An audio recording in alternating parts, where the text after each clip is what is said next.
Na semana passada, fiz uma entrevista com uma jovem acadêmica chinesa sobre a abordagem da China em relação à Ásia Ocidental, especialmente a Palestina.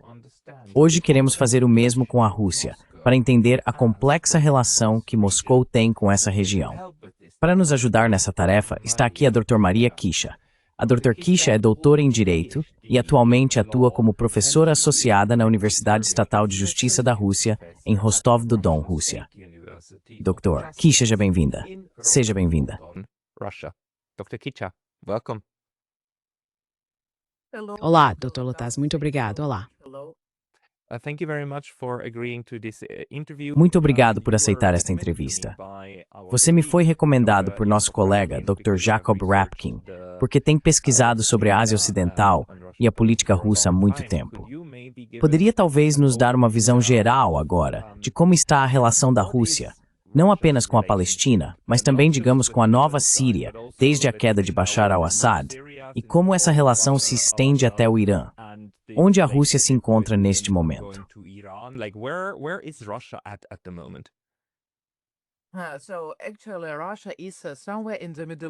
Na verdade, a Rússia sempre esteve envolvida no Oriente Médio em geral. Quero dizer, a Rússia sempre quis participar dos assuntos do Oriente Médio. De certa forma, isso remonta ao período soviético, porque a URSS inicialmente apoiou Israel no final da década de 1940 e início da década de 1950.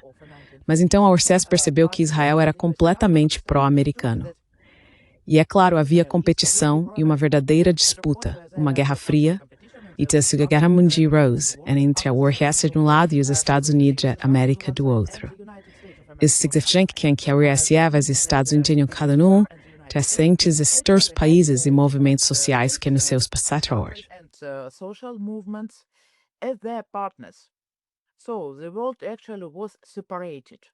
Então o mundo estava realmente dividido entre um lado pró-americano e um lado pró-soviético. Israel estava do lado pró-americano, e é por isso que a URSS começou a apoiar os regimes árabes. Mas não todos, apenas os regimes árabes republicanos, como a Síria e às vezes o Iraque. Ela apoiava o movimento palestino e assim por diante. E é claro, os Estados Unidos apoiavam as monarquias como a Arábia Saudita, Omã, Kuwait, Catar e os Emirados Árabes Unidos e assim por diante.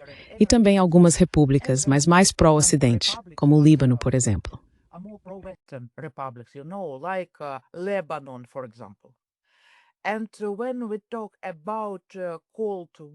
E quando falamos sobre a Guerra Fria no mundo em geral, precisamos entender e lembrar que também houve uma Guerra Fria no mundo árabe, entre as monarquias árabes de um lado e as repúblicas árabes pró-soviéticas do outro, como o Egito e a Síria.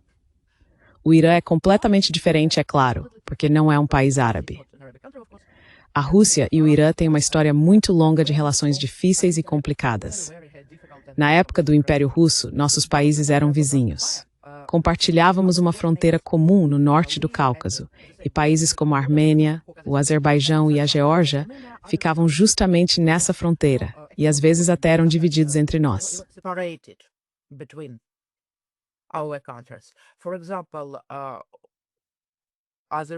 Por exemplo, a República do Azerbaijão, que você vê no mapa hoje, na verdade fazia parte do Irã histórico. É por isso que eles ainda têm algumas disputas e desentendimentos até hoje. De qualquer forma, é o destino histórico, e não poderia ser mais simples. Também houve um período de guerras entre a Rússia e o Irã, ou Pérsia, como era chamado na época. E durante a Segunda Guerra Mundial, a Rússia e a Grã-Bretanha chegaram até a dividir o Irã. Então houve uma operação chamada Acordo na década de 1940, e uma parte do Irã foi para as tropas soviéticas, enquanto outra parte foi por tropas britânicas.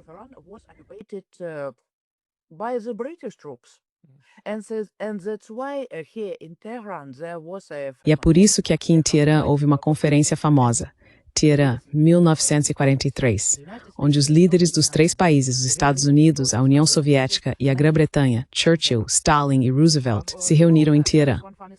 Sabe, é uma coisa curiosa, por exemplo. Os iranianos têm algo chamado samovar. É um dispositivo especial para fazer chá. Eles adoram, usam todos os dias. E é possível encontrar diferentes tipos de samovares em cada café e em cada casa. É muito popular uma xícara, um prato ou uma caneca para nós. E sabe, o curioso é que eles na verdade botaram da Rússia durante as guerras russo-persas.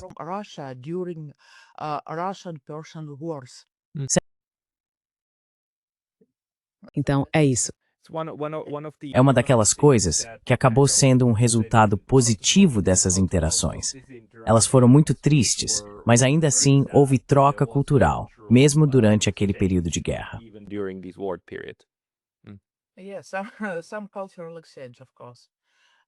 Sim, alguma troca cultural, é claro. Mas eles também se lembram do que isso é. Lembram-se das raízes dessa coisa. E às vezes isso não é positivo para eles. De qualquer forma, os iranianos, como muitos povos do Oriente, lembram-se muito bem dessas coisas. Eles realmente têm uma boa memória de sua história.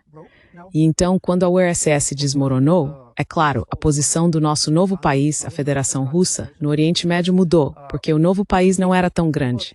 Ele não incluía todas as repúblicas soviéticas. E, na verdade, o sistema soviético do mundo, o sistema do Acordo Sóvia, ou Pacto de Varsóvia, em bem Yisonpid.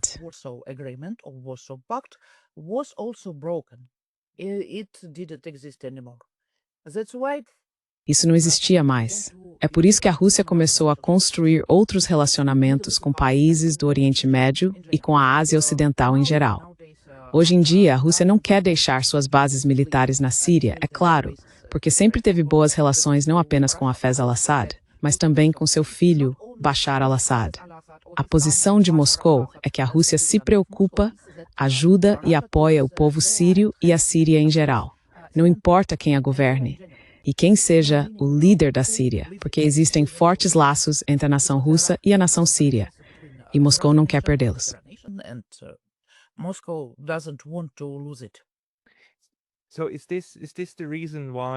Então é por isso que a Rússia também decidiu receber o Sr. al-Jolani em Moscou apenas 1 ou 2 semanas? Isso realmente me surpreendeu, porque o Sr. al-Jolani chegou e afastou Bashar al-Assad, e o Sr. Assad há muito tempo conta com o apoio de Moscou. Mas agora, a Rússia parece estar se reconciliando com aquele governo sucessor e parece estar aceitando a situação. Então isso tem mais a ver com a conexão com o povo sírio do que com o governo sírio.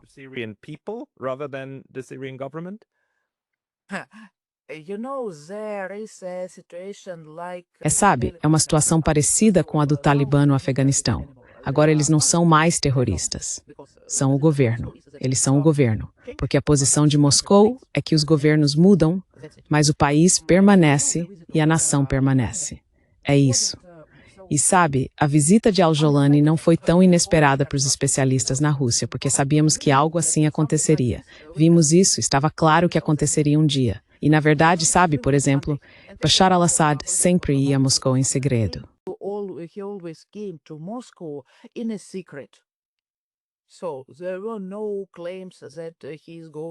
Então não houve nenhuma alegação de que ele iria visitar Moscou. Nós simplesmente ligamos a TV e vimos Bashar al-Assad se encontrando com o nosso presidente, Vladimir Putin. Mas desta vez foi anunciado em alto e bom som, que o novo líder da Síria, al-Jolani, estava vindo. Ele aparece na TV, na imprensa, nas redes sociais e assim por diante. Além disso, nossos ministros, por exemplo, o ministro das Relações Exteriores, se reuniram com Sheibani e o ministro iraniano. E agora está claro, está aberto. Não há segredo algum sobre isso. É isso.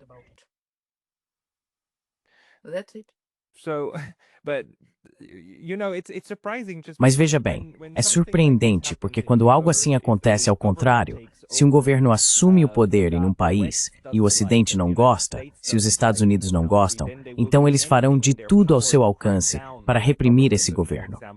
Um exemplo seria a Geórgia. Os Estados Unidos estão realmente insatisfeitos com o partido Sonho Georgiano governando o país, e há uma enorme pressão sobre eles. No caso da Rússia, que por muito tempo apoiou Bashar al-Assad, e também tem uma base militar lá, todos esperavam o contrário, que a Rússia tivesse que sair, que sua base militar fosse perdida. Mas não é o que aconteceu. A Rússia agora está se reconciliando com a nova Síria, mesmo sob o comando do Sr. al-Jolani.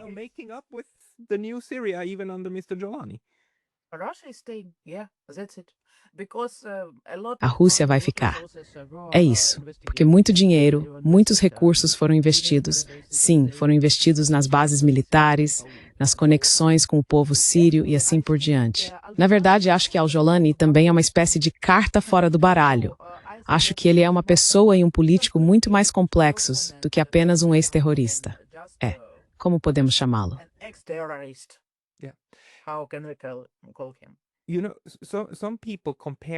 Sabe, algumas pessoas o compararam ao Sr. Zelensky na Ucrânia, porque parecia um pouco que ambos haviam sido instalados. Quer dizer, eles até se parecem um pouco, não é? Especialmente depois que ele tirou a barba. E é como se dissesse, ok, agora ele vai ser o fantoche do Ocidente na Síria.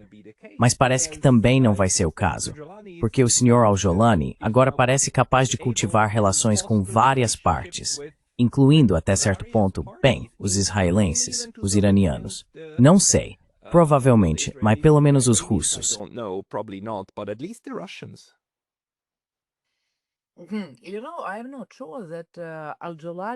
Sabe, não tenho certeza se Al-Jolani ou qualquer país árabe em geral, mesmo a Arábia Saudita, vai estabelecer relações com Israel porque não acho que seja favorável para isso agora. É por isso que os acordos de Abraão estão se expandindo para lugares como o Azerbaijão e o Cazaquistão. Esses países não são árabes e não têm problemas com Israel. Na verdade, para eles, a normalização com Israel não é realmente uma questão. É isso.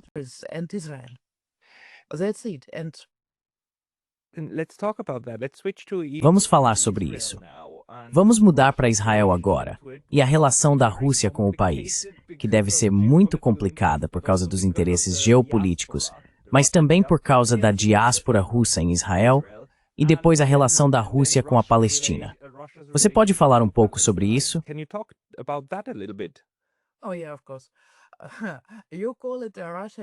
Ah, sim, claro. Você chama isso de diáspora russa em Israel, certo? E nós os chamamos de judeus russos em Israel, ou talvez de diáspora israelense na Rússia, ou algo assim. Porque na Rússia há muitas nacionalidades, e uma delas é a nacionalidade judaica. Na década de 1940, a URSS, como eu disse, apoiou Israel muito fortemente, porque muitos sionistas vieram da Rússia, do Império Russo, de territórios que incluíam não apenas o que hoje é a Rússia, mas também a Polônia, partes da Moldávia e assim por diante. Na verdade, a maioria dos primeiros sionistas, os primeiros pioneiros sionistas, tinha raízes russas. Por exemplo, David Ben-Gurion, seu nome verdadeiro era David Grueng, e Golda Meir, cujo nome original era Golda Mabovich. Depois ela se casou e passou a se chamar Golda Meir, e assim por diante.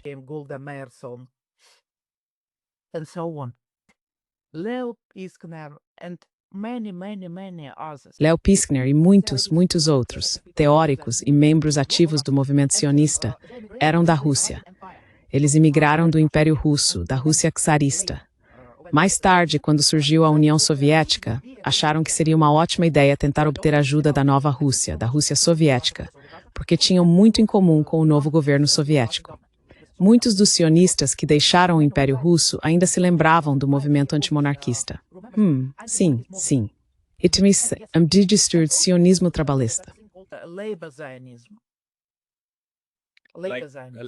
Um governo trabalhista de esquerda, uma espécie de versão comunista do sionismo, é.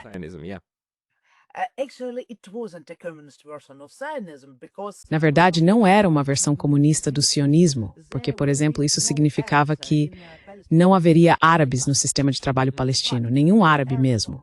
Então, nada de solidariedade proletária, nada daquelas coisas que eram populares na União Soviética. Mas as outras coisas, as outras ideias soviéticas, como as fazendas coletivas, kolkhoz, sim, essas eles adotaram. E então havia os sionistas liberais, que na verdade não eram tão liberais assim, inclusive em sua atitude em relação aos árabes, por exemplo. Mas eles tentaram construir a economia de um Estado judeu usando todas essas ideias soviéticas, como o kolkhoz, o kibbutz. Eles chamavam de kibbutz. E no Kremlin, em Moscou, o governo soviético viu isso e decidiu que talvez fosse uma boa ideia apoiar esses caras, porque eles eram da Rússia, haviam lutado contra o Império Russo e eram como nós, amavam nossas ideias.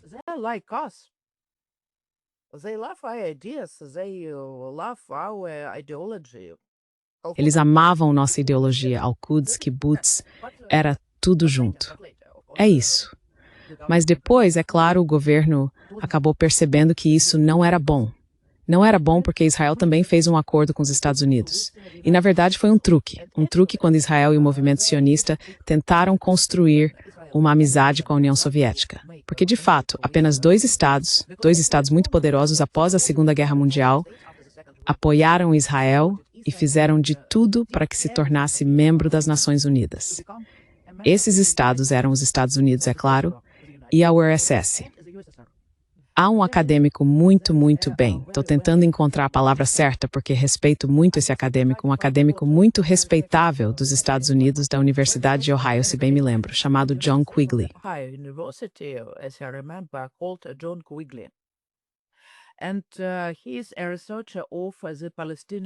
E ele é um pesquisador sobre a formação do Estado palestino. Também é um especialista em direito internacional. Li os livros dele e acho que é um estudioso brilhante. Em seu trabalho, ele descreve o processo de como Israel se tornou membro das Nações Unidas, porque muitos países o rejeitaram. Muitos não queriam ver Israel nessa nova organização internacional. Mesmo na década de 1940, 1948, 49, as pessoas já sabiam sobre a Nakba. Elas sabiam sobre a limpeza étnica na Palestina. Mas isso não impediu a URSS de apoiar Israel. E a URSS era um país que havia acabado de derrotar o Terceiro Reich. Então, acho que é um dos momentos mais trágicos, um daqueles episódios da história em que um país não entendeu o que estava acontecendo, o que estava por vir.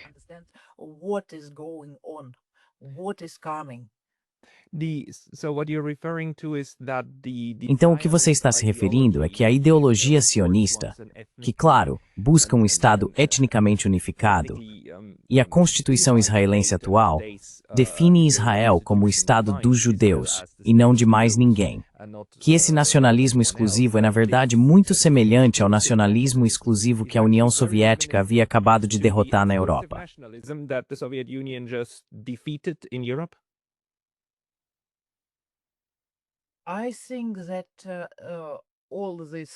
Acho que todas essas ideologias têm muito em comum. Muito em comum. Porque, por exemplo, até mesmo os fundadores de Israel, até os principais ideólogos de Israel, escreveram e disseram coisas que são difíceis de entender claramente. É difícil dizer se uma citação pertence a um líder sionista ou, por exemplo, a um líder fascista. Sabe, até um quiz nas redes sociais, como no Twitter, em que os usuários podem tentar adivinhar a origem de uma citação, se é de um líder sionista ou de um líder nazista. E é difícil, é um quiz complicado.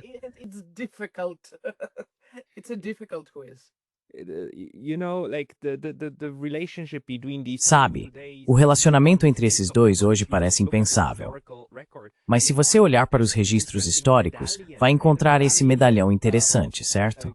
Um medalhão gravado com "Um nazista vai à Palestina", de uma visita, não de um líder nazista de alto escalão, mas de um de nível médio, que realmente fez uma viagem de estudo à Palestina e foi recebido por um anfitrião sionista judeu.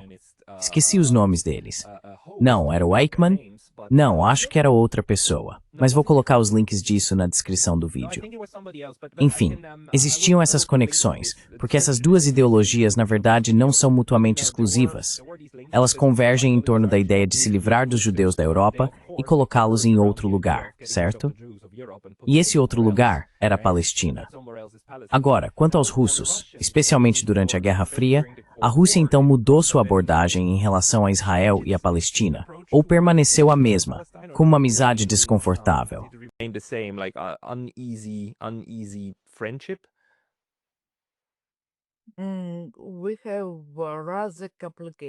Tivemos relações bastante complicadas com Israel após a Segunda Guerra Mundial e depois de todas aquelas iniciativas de apoio a Israel.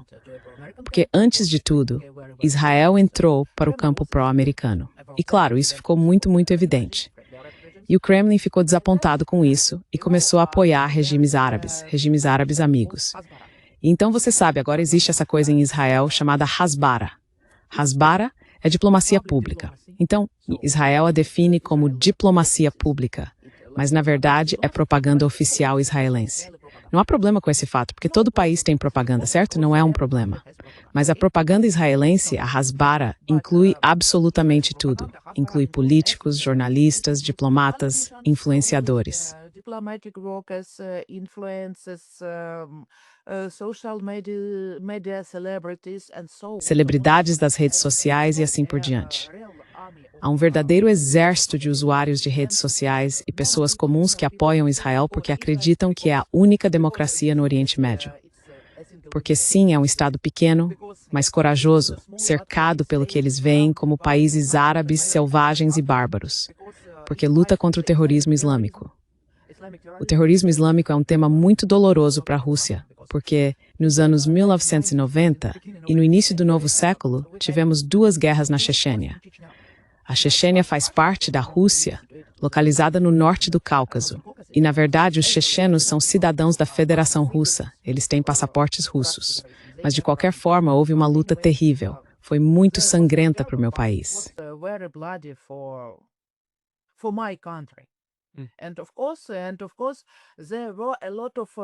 E, claro, houve muitos soldados da Fortuna que morreram, que foram convidados para a Chechênia. E muitos desses caras foram apoiados pela Arábia Saudita, Turquia e Emirados Árabes Unidos. Agora, é claro, oficialmente isso foi esquecido por razões políticas. Mas, de qualquer forma, por exemplo, o presidente turco Erdogan às vezes inaugura novos centros sociais na Turquia em homenagem a Djokhar Dudayev. Quem é Djokhar Dudayev? Ele foi o líder dos separatistas na Chechênia. Nós a chamávamos de Ishkeria. É isso. E sabe, é uma piada na Rússia de que se Recep Tayyip Erdogan der o nome de Djokhar Dudayev a algum parque ou rua na Turquia, então deveríamos dar o nome de Abdullah Öcalan a um parque ou rua.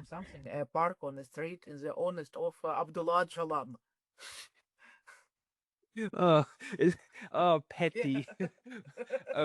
Mesquinho. Mas tudo bem, agora entendo os sentimentos.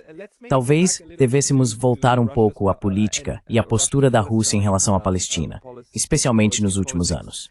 Quero dizer, a Rússia e o seu ministro das Relações Exteriores, Sergei Lavrov, têm se manifestado várias vezes nas Nações Unidas, dizendo que esse derramamento de sangue, essa carnificina, precisa parar. Ele nunca usou a palavra genocídio, mas disse que o derramamento de sangue deve cessar. Parece-me que a Rússia tentou pressionar Israel para interromper a ofensiva em Gaza. Mas no fim, não, desculpe, isso não é verdade. Eles não usaram o veto para se opor à resolução mais recente do Conselho de Segurança. Isso me pareceu estranho, porque achei que o fariam, já que essa resolução é tão claramente, completamente colonial em sua mentalidade. Basicamente, transforma Donald Trump no presidente de uma administração colonial. Está tão distante de tudo o que penso que a Rússia tenta construir com todo o ambiente dos BRICS ao seu redor. Você pode explicar isso um pouco?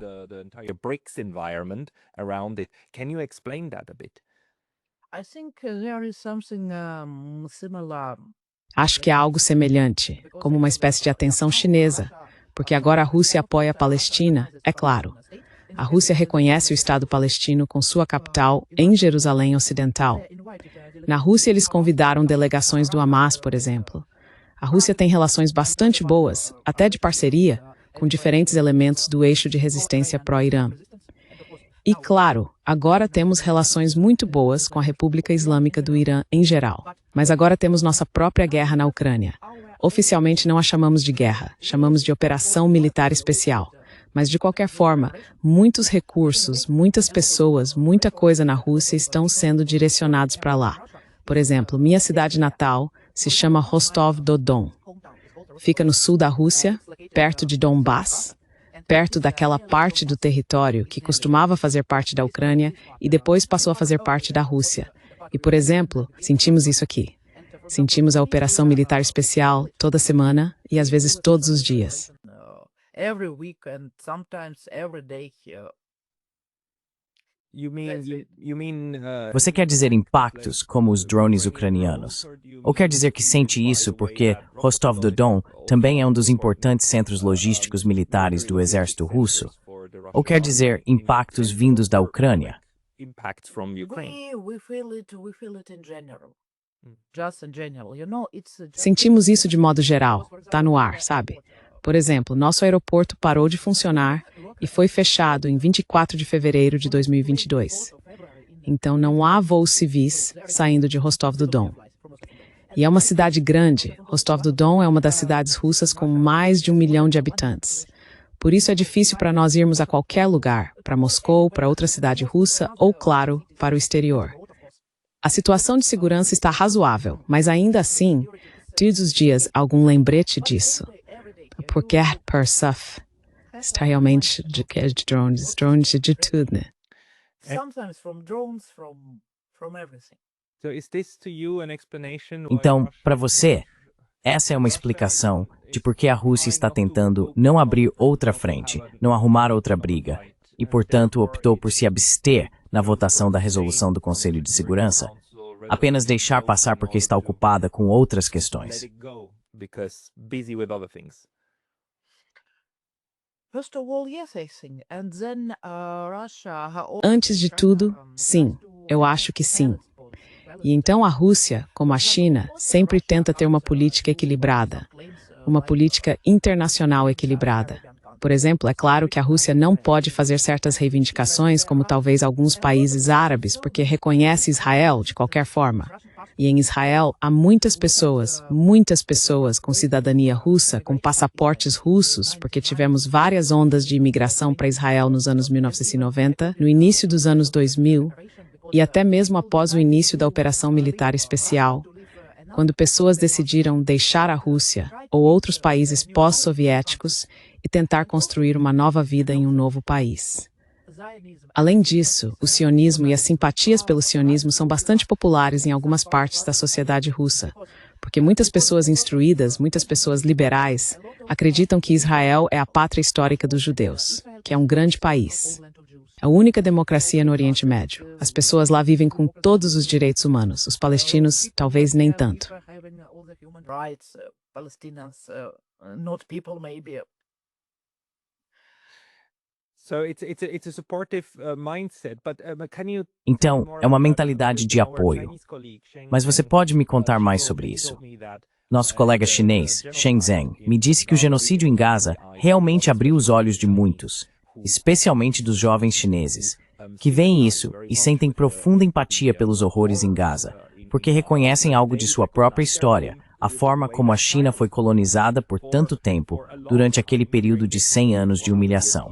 E na Rússia, isso parece ser diferente. Então, o sionismo não é visto de forma tão crítica quanto poderia ser na China ou em outras partes do sul global, dentro da Rússia.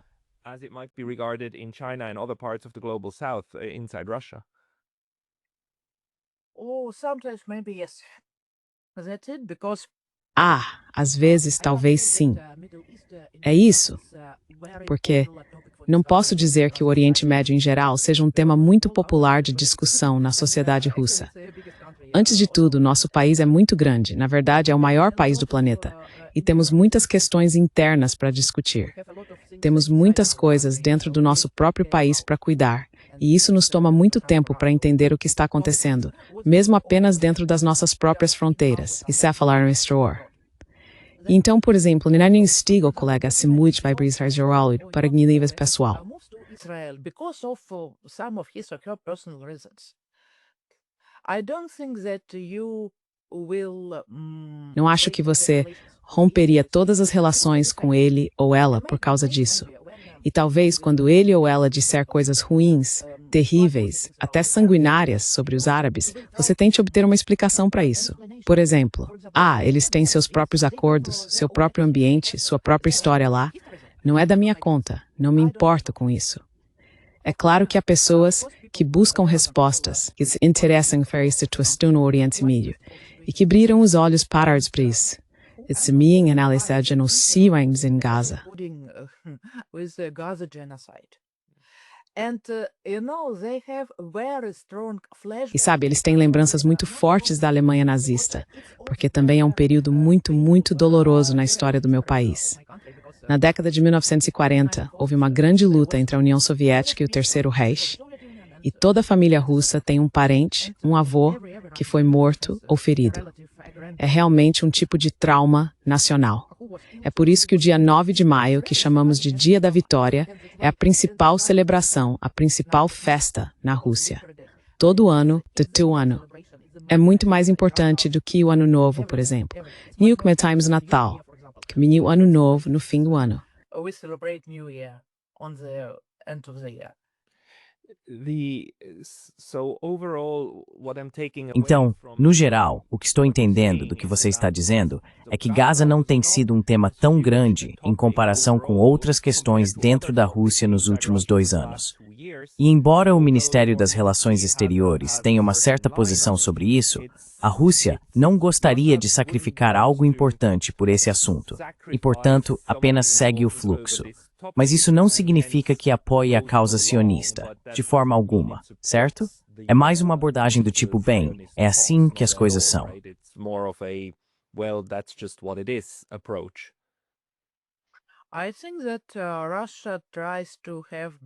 Acho que a Rússia tenta ter uma política equilibrada, apenas uma política internacional equilibrada, por muitos motivos. E, por exemplo, vou tentar explicar uma coisa interessante. Sou pesquisador, trabalho na universidade há cerca de 20 anos. E claro, tenho muitos ex-alunos. Agora eles não são mais meninos e meninas, são adultos, com famílias e filhos. Alguns deles são judeus, é claro, e alguns se mudaram para Israel. Imagine só, você está rolando as redes sociais e descobre que sua ex-aluna, uma moça muito simpática, que você lembra como inteligente e alegre, que se mudou para Israel, postou uma foto com sua amiga israelense e escreveu: "Nossos filhos viverão na nossa Gaza." Our kids will live in our Gaza. Oh. And you look at it and you think, what? E você olha para isso e pensa, o quê? Você é Gaza? Minha querida, você é de Taganrog. Taganrog é uma cidade perto de Rostov do Don. Você é daqui. Seus pais são daqui. Suas raízes estão aqui. Claro, você pode ir para qualquer lugar, não é um problema. Você pode morar em qualquer lugar, pode conhecer um namorado de qualquer país que quiser. É a sua vida pessoal, não há problema nisso. Mas você é Gaza? E ela nem pensa que em Gaza há outras garotas como ela, com outros rapazes como namorado dela, e que eles também querem ter filhos na Gaza deles, porque é lá que vivem. To have kids in their Gaza because they live here. But this is Mas isso quero dizer, esse é o incrível poder dessa ideologia sionista, certo? Que pessoas, de algum lugar, fora de Rostov do Don, começam a se identificar com uma população mítica de Israel de 3.000 anos atrás. Os verdadeiros e legítimos donos, por assim dizer. Então ela, com essa mentalidade, via a Rússia apenas como um período dentro de sua longa história, que remonta toda a Israel, certo? Então também acontece que muitos judeus, ou famílias judias, na Rússia, são novamente suscetíveis a esse problema de visão de mundo.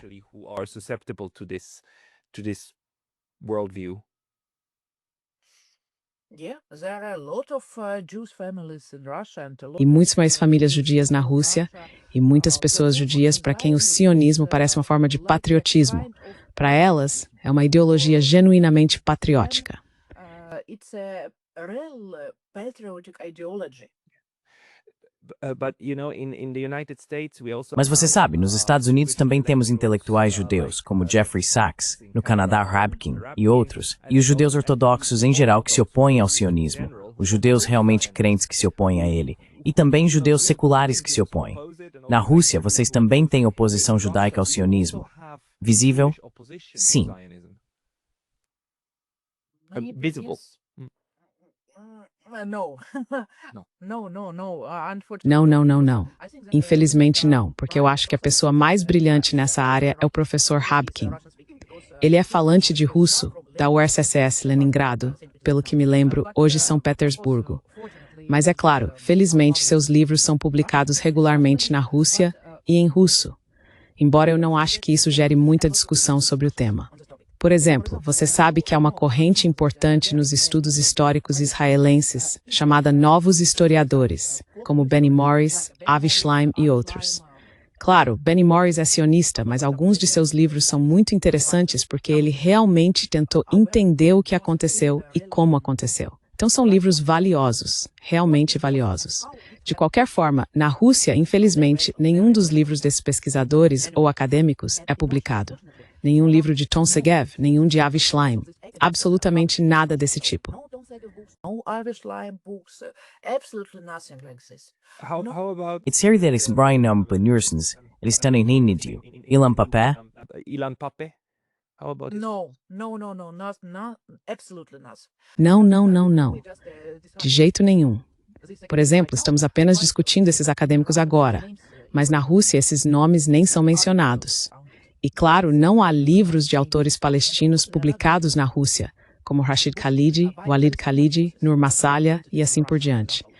Na verdade, sabe, estou escrevendo um livro sobre o conflito árabe-israelense e estou usando as obras e livros de todos esses autores e de muitos outros. Entende muitos documentos escritos zijn, e escritos em printing pomento. Mas escritos schrimar disciplinalis na Rússia.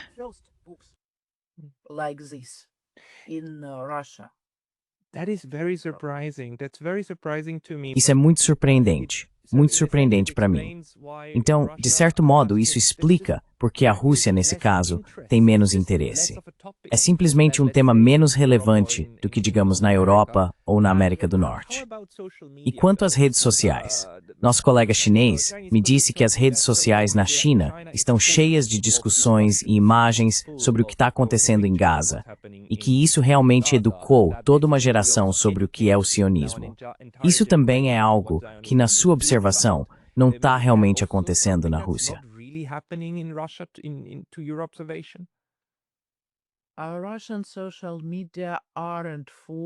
As redes sociais russas não estão cheias de conteúdo sobre a causa palestina ou de material pró-Palestina.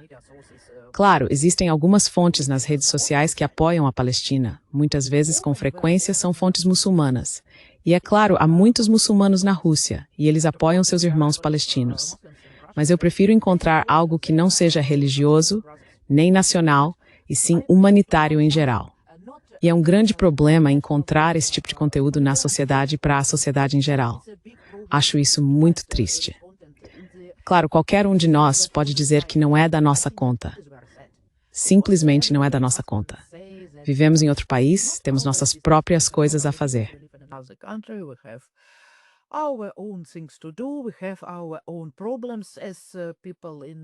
Nós temos nossos próprios problemas como pessoas de outro país.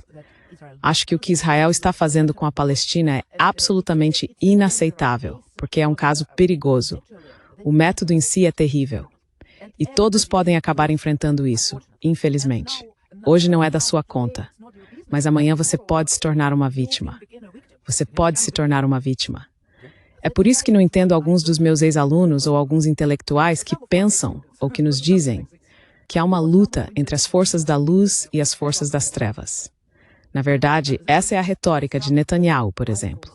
Ele realmente acha que é um homem de roupas brancas lutando contra o mal no mundo.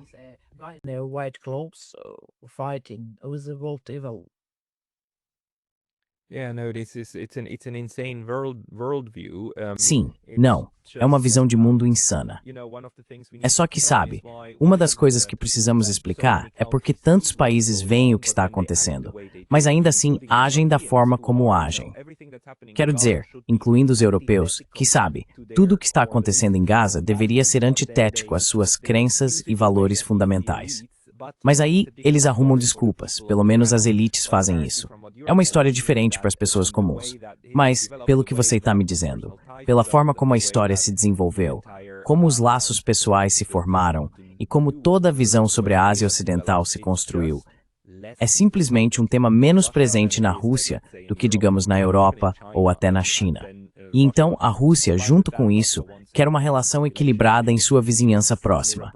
Então, de certo modo, vocês seguem o fluxo enquanto criticam, mas sem exagerar, e não usam o poder do veto protetor para a matança. É isso?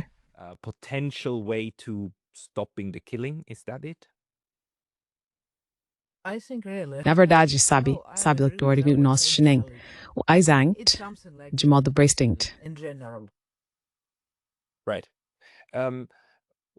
Certo. Bem, obrigado por isso, Ed.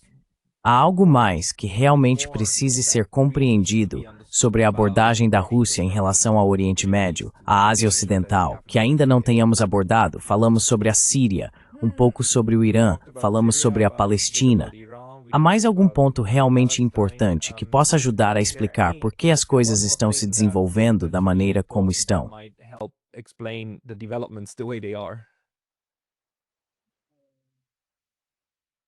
I think that it's interesting to look Acho interessante observar as relações entre Rússia, Arábia Saudita e Emirados Árabes.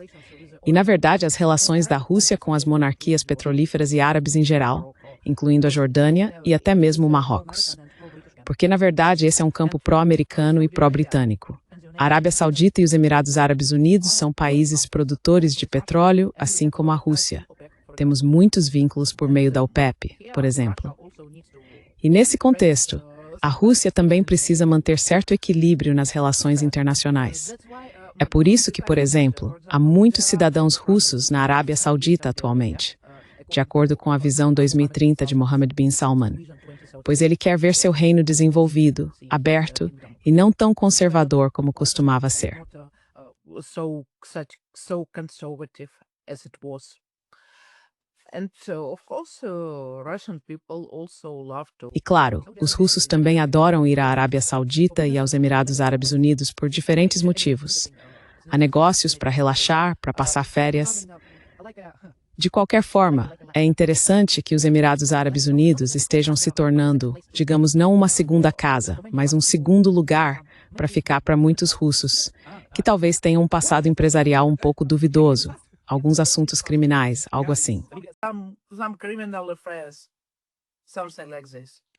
Okay, so overall we can expect Certo. Então, de modo geral, podemos esperar que essa política externa multifacetada da Rússia continue em direção à Ásia Ocidental, porque não há motivo para criar conflitos. É uma região onde a Rússia prefere manter uma relação de trabalho. Isso foi muito, muito interessante.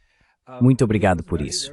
Dr. Kisha, para as pessoas que querem encontrar o seu trabalho, onde elas devem procurar? Você publica nas redes sociais ou algum lugar onde possamos encontrar seus escritos? I have a Telegram. Tem um canal no Telegram, por exemplo. Ele tem um nome russo longo, mas na verdade esse é o ponto principal. Cave point. Se você me enviar o link disso por e-mail, eu o colocarei na descrição abaixo. Pessoal, por favor, procurem a Dr. Kisha lá. Maria Kisha, muito obrigado pelo seu tempo hoje. Muito obrigado.